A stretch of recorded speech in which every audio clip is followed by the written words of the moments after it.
Romans chapter 13, verses 11 through 14, our text this morning. Romans 13, 11 through 14. And that, knowing the time, that now it is high time to awake out of sleep. For now is our salvation nearer than when we believe. The night is far spent, the day is at hand. Let us therefore cast off the works of darkness, and let us put on the armor of light. Let us walk honestly as in the day, not in rioting and drunkenness, not in slumbering and wantonness, not in strife and envying. But put ye on the Lord Jesus Christ, and make not provision for the flesh to fulfill the lust thereof. Alam doon kag may ugmao naman nga may nagakalipay kami sa iyong pagsugata sa among pagkinahanglan sa nagligad nga inadlaw, sa nagligad nga simana. Naibaluan nimo ang among kahimtang, gisugata nimo ang among pagkinahanglan. Ang matahong higayon ang kunsan kada isa sa pagpamalandong nga kami makatipon, matagan ikaw sa pagsimba. At naibaluan nimo ang tagsa namang kapaguhi, kung may bahin sa among kaugalingon ang hindi tapos sa imo presensya tungod sa among mga paglapas.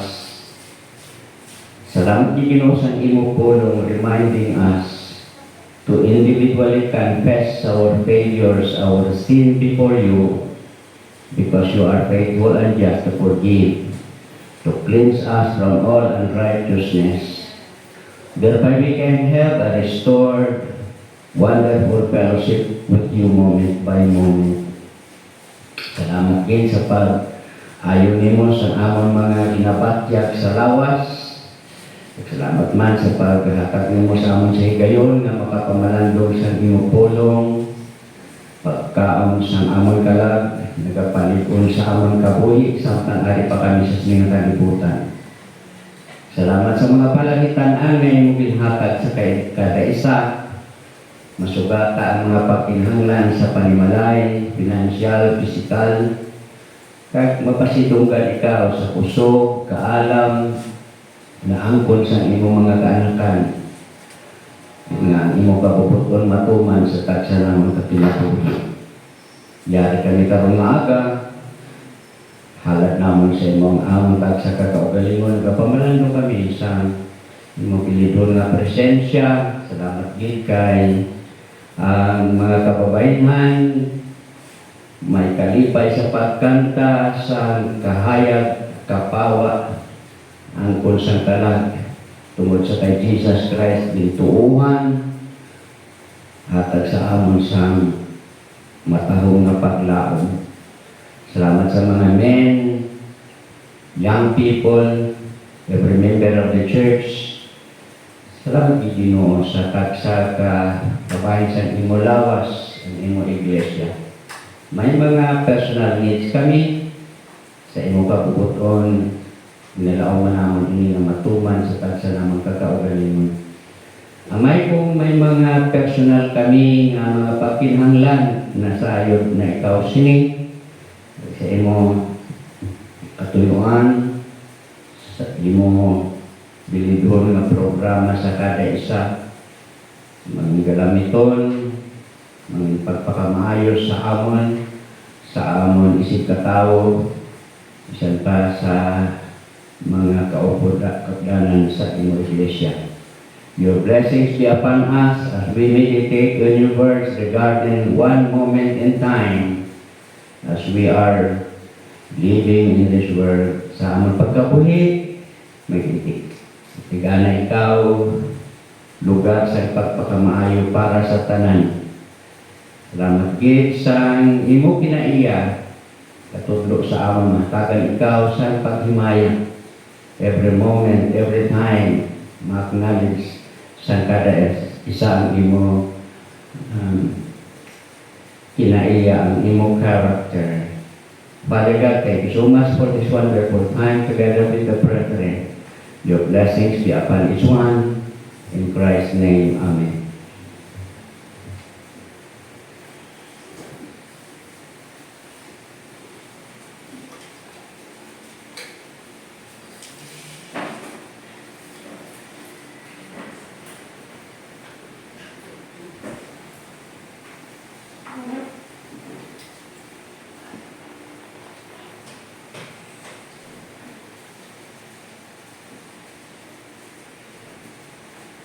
One moment in time.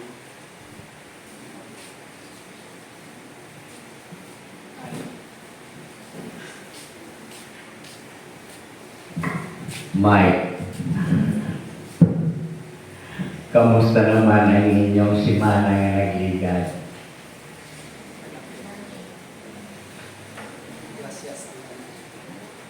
Sa aton mga gintunan, aton i-review ang paano mahatagan kadayawan ng Diyos sa siningulam naton nga kinabuhi.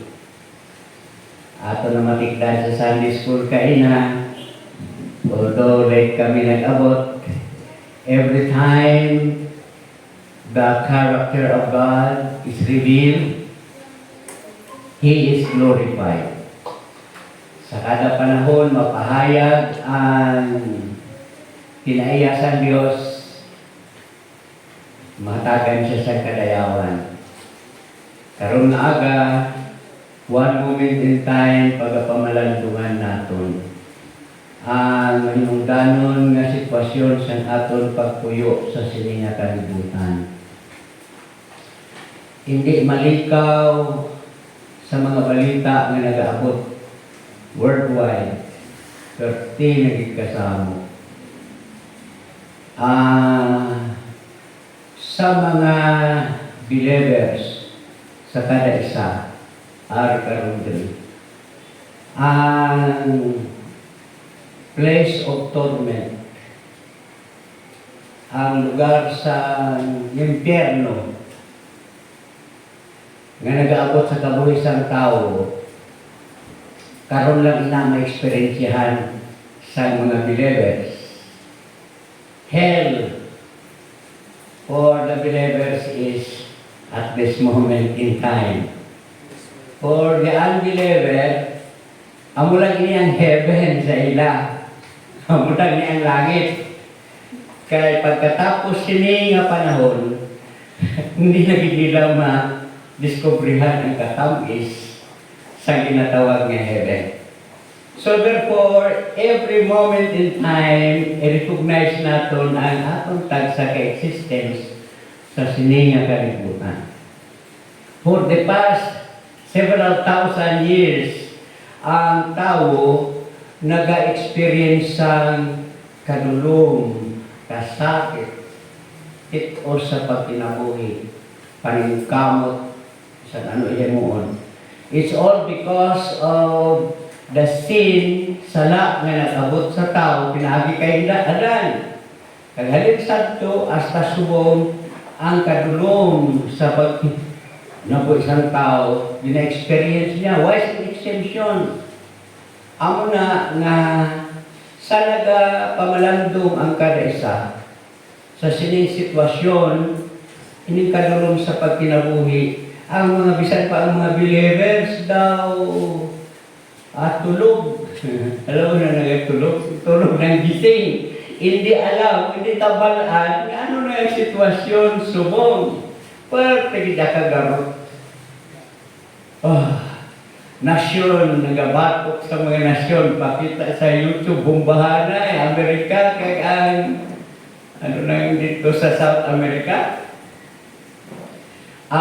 Venezuela, Balita ninyo na, ang mga Venezuela, may programa sila nga mangita sa damo nga kwarta, naagi sa paghimo sa droga, dalo nila sa Amerika, kaya ang mga Amerikano, gwapo man kami kung kaisa, no? Tanaw sila gwapo, pero ano ka gwapo ang Amerikano nga nagalakad daw zombie? Balay ng zombie, nagatuwa-tuwa, nagaligid-ligid, nagaserko-serko. Nag-decide ang Amerika nga puksaon ang droga nga nagkanto sa Amerika, halin sa South America. Pwede ka mo. Sa France, nagdamo ang mga aliens sa ibang nga nagkanto sa France, invite nila sa mga arak kay nagkagamo, hasta subong nagkagamo. Sa Middle East, huwag siyang pakatuan ang tao. Pasalamat sa pulumulok daw malinong pagamay, huwag gubot para na. Ano ay ma-experience mo kung galinupad ang rocket o anuman na to destroy? One moment in time, si Jesus naghambal. Sa John chapter 10, verse 10, the thief cometh but to steal, to kill, and to destroy. But I have come that you might have life and might have it more abundantly. Speaks about the presence of God who provides everything. Nga ginignore lang sa tao. Ang tao, mangita siya sa pamaagi, ako tuhimuon niya, aprobahan siya ng Diyos, pinaagi sa kasaran. But, ang matarong na Diyos, batulo niya lang ang matarong, kag wala siyang ibang matarong, ang yakaw galingon, ginpakita niya kay Jesus Christ. Ang tao, yahimuon na matarong, sa isip katao niya, daw matarong man. Pero sa tubangan sa Diyos, kaangay lang sa mahigko nga trapo. This is all because of sin, and that sin is far spent. The night is far spent in the life of men. For several times. Naman yung resulta. Gabi na ko na ito. Monitor ko ang Manila. Umot, taga-monitor mo ka mo. Kaya kung mag-monitor ko mabi, sila ay di na lang talaga maglantaw. Naglibot na sa hala, mga estudyante sa UP, ang mga leaders kung ano-ano, nag-people sila, kaya mag-people's power naman sila. Takabalo ko na ng sitwasyon. Pero ang muna kagamo, ang night, ang kadulong sa kabuhi sa mga katawan. And because of this, si Paul nagsulat siya sa mga believers. Ang iya sulat, dumdumon sa kada isa nga may institute ang God. God instituted an institution for the protection, pagpalambo sa katawan, and that is human government. But the thing is, si Satan is so intent in disturbing sa sinang-senaryo nga may ara, ginatigana nga kalino. Well, balikan ani naton kadali ang kinaiya sa Dios. Imo ni nasimba naton. Kag ini nga kinaiya pag mabutang sa aton una-una, madumduman gali naton nga siya lang ang may otoridad sa tanan sa aton kinabuhi. Bisan ang aton kaugalingon, God is sovereign and He has the sole authority over everything. Kung magsupak ang tao sina, then inspired na siya ni Satan, who is in the first place nag-rebel against God. So God is sovereign. Dumdumo naton, siya lang ang aton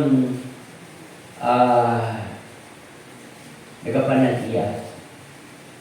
Sa nagligad na Domingo, pamalandungan natin ang Romans chapter 8. Wala na sa paghukom sa isa ka tumuloo ang posisyon niya na imo na sa anak ng Diyos. And being a child of God, magapanubli siya sa langit nun nga mga pagpakamaayo.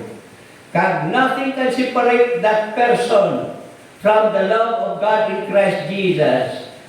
Hindi mga principalities, hindi mga gahom, hindi peril, hindi mga persecution, nothing, not hunger, never, anything of this can separate the believer from the love of God in Christ Jesus. And that is the position of everyone, even at this moment. So the time of the night is far spent for the past several years until today. The pain and suffering, and that is the night that we encounter. Dinasugatan nato ini adlaw-adlaw. Di kita mapakadto. Ang pulong sa Ginoo ginhambal niya diri sa Romans chapter 13, the time is at hand. Every time na hambalon ini, the day is at hand, the day of the Lord is at hand, the time is at hand, naghahambal ini sa event nga maabot pa. Kag ano ini mga umaabot pa nga event nga dapat nato mahibaluan. Siling ni Pablo, nagsulat siya sa mga taga-Tesalonica, hindi mo luyag na magparehas kamo sa itong wala sa paglaom. Sanglit nagatuo kita nga si Jesus napatay, nilubong, nabanhaw sa amuman nga pamaagi. Ang mga namatay na kay Kristo banhawon sing una, kag kita nga mga buhi sabniton sa pagsugata sa Ginoo sa panganon. Ang movement alin diri sa luta pakadto sa panganon. Sa sina nga mga pagtulunan nagatudlo nga the time for Jesus Christ to receive pagbaton sa iya mga kaanakan is at hand. Wala lang takabalo. Anytime today, tonight, tomorrow.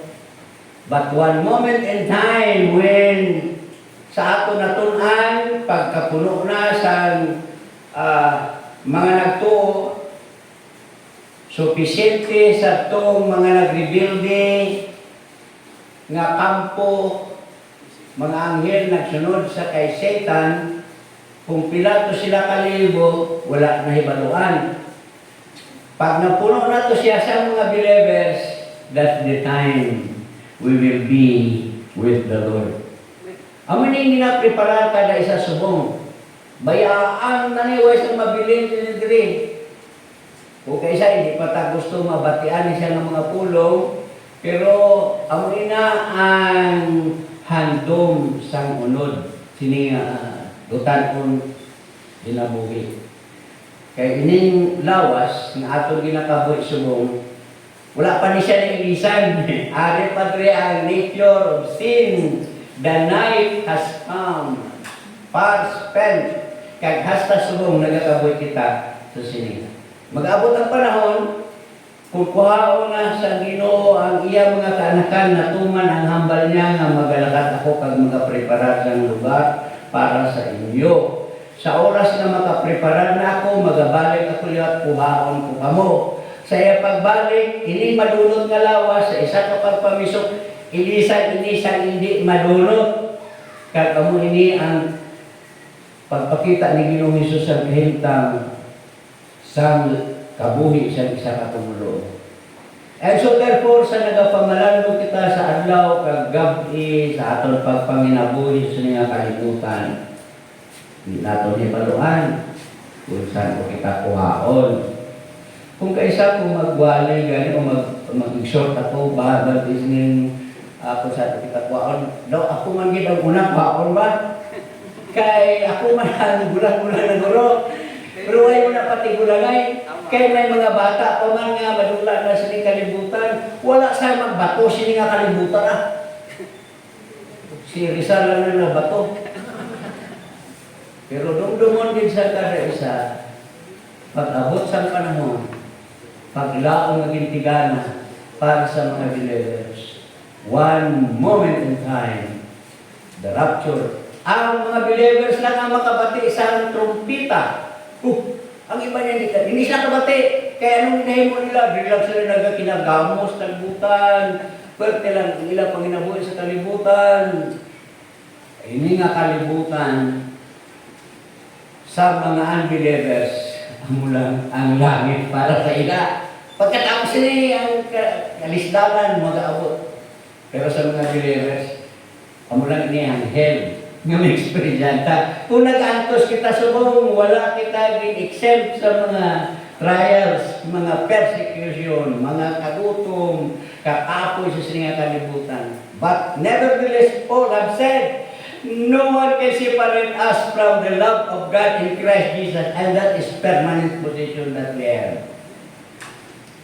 So, matahong din nga maintindihan natin, the night is far spent. Wake up. And the day is at hand. Amoy niya ang aton pagtulunan sa bong. Nga ang kada isa mo na September lang to sa Agosto lang to nagligan adlaw. Karon September na, October na lugay. Tapos na ang tuig, 2025. Tapos January, February, birthday ko na. Ano pa sunod? Doon dumang imo kabuhi. Kada isa una-una nato ng atong kaugalingon. Di bala kita pakadto. The day is at hand. Kung maghambal nabi ang Bible someday, my day rapture. Nasa, my day wherein every believer at in the front of the Bema seat, judgment seat of Jesus Christ, on that day, every believer na dito will be rewarded. Una saying, the day of the rapture and the day of the judgment seat of Christ. Palananawon. Nagatuon kita sa aton Sunday school, kag nagauna-una ako, ano yan ang akong nagalo? Basin school mo. Kabalo ka mo, tanan nga ginahimo sa believer, sa tubangan sa judgment seat ni Jesus Christ, siling sa 1 Corinthians chapter 3, halin sa verse 11 onward, kung ano ang pundasyon nga nabaton sa isa ka tumulo sa iya pagtulunan, iyay na batunon as paghatagan sa reward. Ang iban, ang ilan na himo, gold, silver, precious materials. Ang iban, kahoy, dagami, pinagapasan, mag-aagi sa kalayo, ana sa dito, ang yabunuhatan nga kahoy, dagami, masunog, nagalantaw na ang believer sa naging ubaw, ang akong tinihimo na himo, preparar ko lang sa burn fire.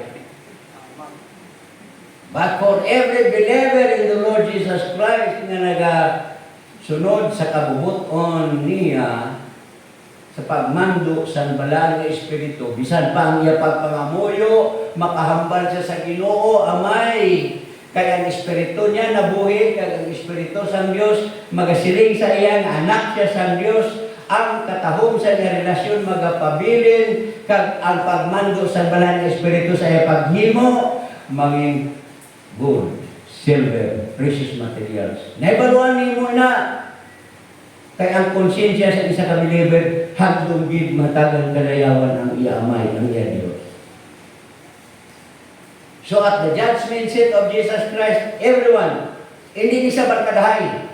Dumdumo na ba naton relasyon o kada isa may amon reliyon kung hindi ka rin magsunod, pasiran sa portahan, hindi ka na makaangkon sa kaluwasan, ang mga tao na hadlok, kung masirahan sa portahan, gadlagan-lagan kay masirahan ng portahan, hindi niya na mabato ng kaluwasan pagdating ng araw, kuwa, nibaluan sa Ginoo ang anak.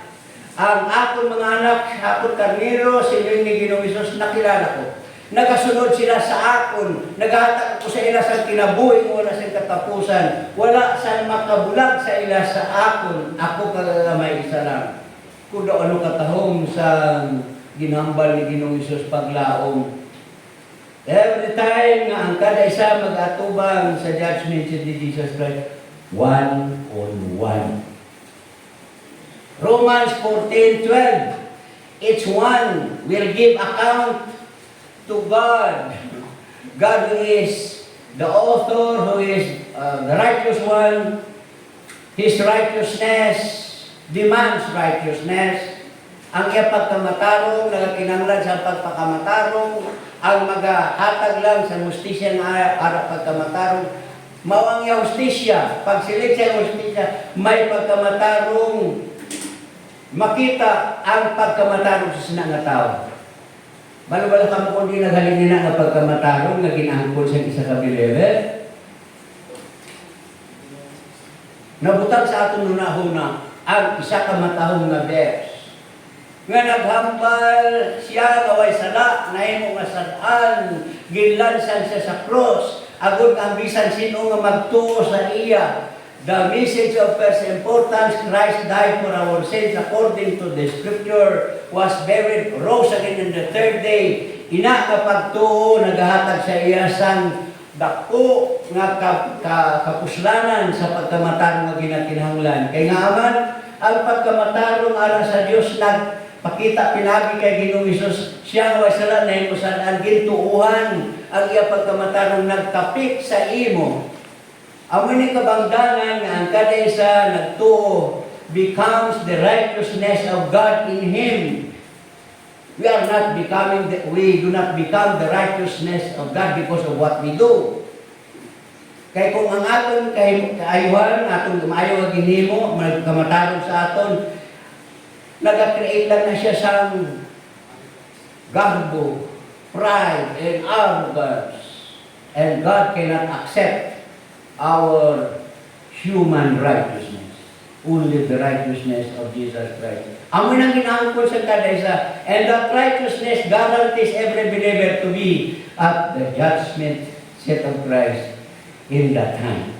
Sinaalang ang panahon.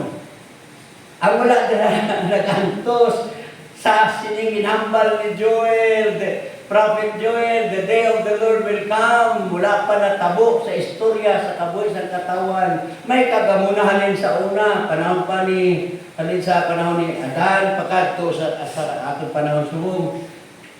Ginahambal pa kini Ginoong Hesus sa Matthew 24:21. Wala pa sang kasakit nga ma-experiensyan ang tao. Sinang kasakit nga mag-aabot, kagamoy na ginatawag na the Great Tribulation. And that great tribulation is the day of the Lord. Adlaw nga mapakita sa Dios ang iya hustisya tungod sa paglapas sa mga katawhan, pag-rebuilding ni Satanas na upod ang mga katawhan. And so this is the issue sa atong kahintang, bisan pa sa atong panahon subong. The night has been spent, nagasto na sa panahon nga naglilias sa atong pag-antos tungod sa sala. The day has come, kagining adlaw, palinton sa aton, nga sa aton ginhawa adlaw-adlaw. May ara ini sa duration sa mga kalibutan.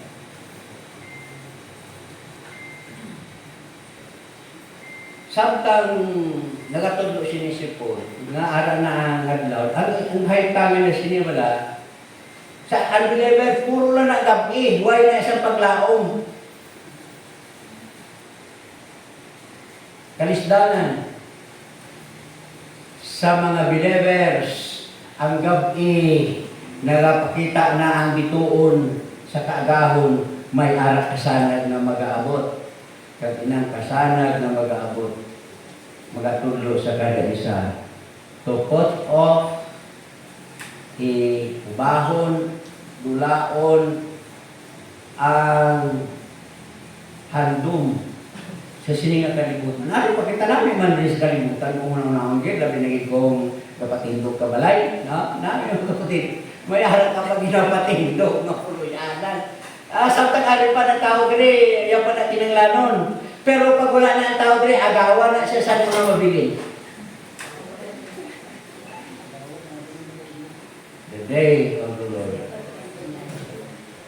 Pero si Paul naghambal pa rin sa isa ka pinakamatawag na hinambal niya diri. Put on the full albugos nga armor sa kinabuhi isuksok. Kaya nga man, nagasugatan kita sa sari-sari ng mga challenges. Hindi man parehas ang aton encounter ng mga kasakit. Parehas ba? Kung nagasakit ang ipon ko, sakit man ninyo. Hindi parehas. Kada isa, nag-encounter sa mga challenges. Pagtungod sini nga mga challenges nga i-encounter natin sa sini nga kalibutan. We are looking for that blessed hope, the glorious appearing of our great God and Savior Jesus Christ. Kag nagambal si Paul, I know whom I have believed and I am persuaded that He is able to keep that which is committed unto Him. Kag inaamo ang isa ka matahong nga ginaangkon sa isa ka believer. And so, put on the whole armor of life. Aranas kasanad. Nagatuo kita ng mga Baptist that we are holding forth the word of life. Nagauyat sa pulong na nagahatag kinabuhi, ginhambal ni Paul sa Philippians 1:3.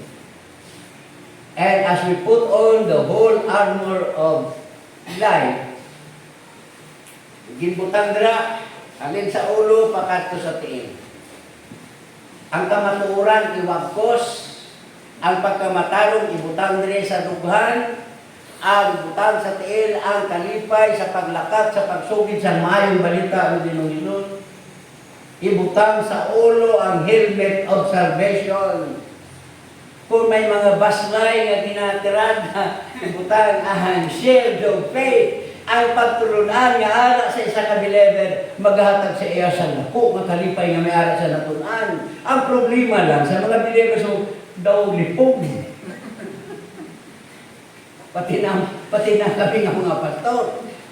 Balo ka lang ang pagkaisa, masakit lang ito kami nga mga pastor. O gitawag kami nga mga pastor. Kung way kami sa iwalin, amon ka galingon nga kinabuhi ako ni Saysay, hindi man ito siya, taglalang mga bro, kaya ako mga pastor, ang akong inistorya ng pirli, ang akong kaugalingon, hindi interesado ang Ginoo sa imo i-istorya. Masakit man, pero ang hindi ang sitwasyon. As we look forward for that blessed hope, one moment in time, just put on the whole armor of the Lord. May aral ka na sila? I-exercise lang. O ayaw kalimti. May aral na sila. Kinanglan lang reminder. Hindi na natin likawan ng kamaturan. And above all,